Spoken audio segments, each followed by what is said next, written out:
সহ অনেক কিছুই শেষ হয়ে গেছে। কলেজ কর্তৃপক্ষ বলছে অন্তত ৭০ কোটি টাকার ক্ষয়ক্ষতি হয়েছে কলেজটিতে।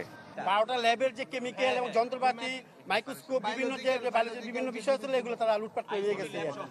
এবং আইসিটি ল্যাবে প্রায় 100-র উপরে আছে কম্পিউটার। আমার যে অ্যাকাউন্টসে আছে 5টা কম্পিউটার। আমার রুমে সিসি ক্যামেরা এবং 300-র উপর সিসি ক্যামেরা এই প্রতিষ্ঠানে আছে। এগুলো সব তছনছ করে নিয়ে গেছে। এর আগের দিন মাহবুবুর রহমান মোল্লা কলেজের শিক্ষার্থীরা হামলা চালায় পুরান ঢাকার ন্যাশনাল মেডিকেল ইনস্টিটিউট ও সোহরাওয়ার্দী কলেজে। বন্ধ হয়ে যায় 7 কলেজের পরীক্ষা। অন্তত 10 কোটি টাকার ক্ষতির কথা জানায় সোহরাওয়ার্দী কলেজ কর্তৃপক্ষ। এসবের বদলা নিতেই শিক্ষার্থীরা হামলে পড়ে আরেক শিক্ষা প্রতিষ্ঠানে। এই রেশারেশির মধ্য দিয়ে তছনছ হয়ে গেল 4টি শিক্ষা প্রতিষ্ঠান। দিন শেষে বড় ক্ষতির মুখে পড়ল শিক্ষা প্রতিষ্ঠান আর শিক্ষার্থীরা। রমিজ হুসাইন, চ্যানেল 24, ঢাকা।